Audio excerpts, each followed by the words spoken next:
Penguatan kelembagaan Forum Kewaspadaan Dini Masyarakat dalam mengantisipasi ancaman konflik sosial melalui pembuatan video edukasi pada media sosial.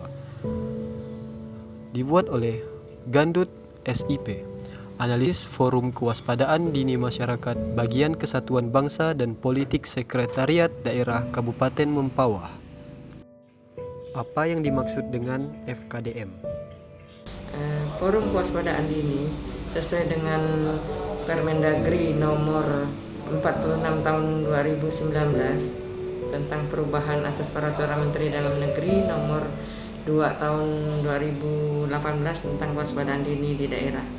Kewaspadaan dini masyarakat yang biasa disingkat dengan FKDM adalah suatu wadah di mana elemen masyarakat yang dibentuk dalam rangka menjaga dan memelihara kewaspadaan dini di masyarakat.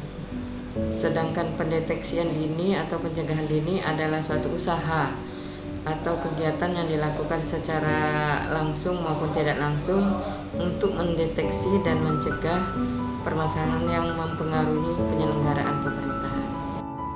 Apa saja yang menjadi dasar pembentukan FKDM Kabupaten Mempawah? Nah, dasar daripada pembentukan Forum Kewaspadaan Dini Masyarakat itu sendiri adalah Peraturan Menteri Dalam Negeri Republik Indonesia nomor 46 tahun 2019 tentang perubahan atas Peraturan Menteri Dalam Negeri nomor 2 tahun 2018 tentang kewaspadaan dini di daerah. Nah, kemudian ditindaklanjuti dengan Surat Keputusan Bupati Mempawah nomor 121 tahun 2019 sebagaimana telah diubah dengan Surat Keputusan Bupati Mempawah nomor 116 tahun 2021 tentang Forum Kewaspadaan Dini Masyarakat Kabupaten Mempawah. Apa saja yang menjadi tugas pokok dan fungsi dari FKDM Kabupaten Mempawah? Tugas daripada Forum Kewaspadaan Dini Masyarakat di daerah kabupaten kota khususnya itu adalah menjaring, menampung dan mengkoordinasikan serta mengkomunikasikan data serta informasi dari masyarakat mengenai potensi ancaman, tantangan, hambatan dan gangguan atau dikenal dengan ATHG. Kemudian memberikan laporan informasi dan rekomendasi sebagai bahan pertimbangan tim kewaspadaan dini daerah di kabupaten kota. Konflik sosial, yaitu konflik yang sering terjadi akibat adanya perbedaan kepentingan sosial dari pihak yang berkonflik. Konflik sosial dibagi menjadi dua, yaitu 1. Konflik vertikal adalah konflik yang terjadi antara lapisan sosial yang berbeda. 2. Konflik horizontal adalah konflik yang terjadi antara kelompok atau individu dalam kelas atau lapisan sosial yang sama. Sedangkan menurut Robert M.Z. Lawang, menyebut konflik sosial sebagai perjuangan untuk memperoleh nilai, status, dan kekuasaan dengan tujuan memperoleh keuntungan sekaligus menundukkan pesaing.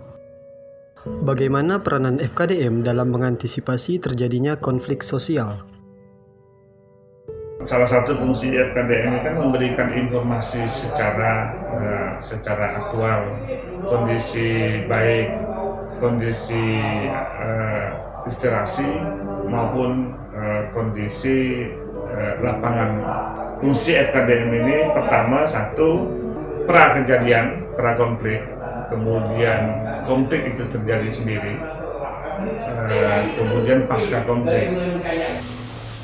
Berkenaan dengan tugas dan fungsi Forum Kewaspadaan Dini Masyarakat adalah membantu pemerintah memberikan informasi data berkenaan dengan ancaman gangguan yang bisa mengganggu stabilitas keamanan di wilayah tersebut, sehingga ya tentu dengan keberadaan FKDM sangat strategis manakala secara fungsi kelembagaan diperkuat. Langkah apa saja yang harus dilakukan dalam penguatan kelembagaan FKDM dalam upaya mengantisipasi konflik sosial?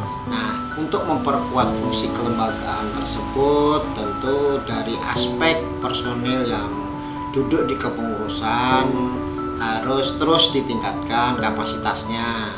melalui bimbingan teknis, melalui upaya-upaya ataupun diskusi-diskusi terbatas. Ini harus terus dilakukan, membuka diri kepada siapapun. Itu yang perlu dilakukan, sehingga secara kelembagaan FKDM akan berkontribusi membantu pemerintah dalam mewujudkan ketertiban masyarakat, terutama mencegah terjadinya konflik, terutama konflik sosial. Siapa saja yang harus berperan dalam mengantisipasi konflik sosial? Siapa saja yang berperan terhadap FKDM dalam rangka mengantisipasi konflik sosial? Saya katakan seluruh elemen masyarakat harusnya. Di tingkat level-level komunitas, paguyuban ataupun majelis dan apapun namanya, simbol-simbol itu, ya para tokoh kiranya memberikan sebuah suri tauladan.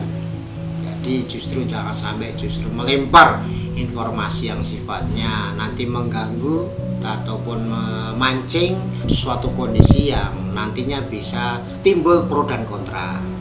Bagaimana kita menjaga kerukunan, kedamaian, jangan sampai terjadi konflik terjadi di daerah itu, di wilayah itu. Manakala mereka ataupun kita melakukan edukasi, melakukan ajakan terhadap bagaimana mencegah terjadi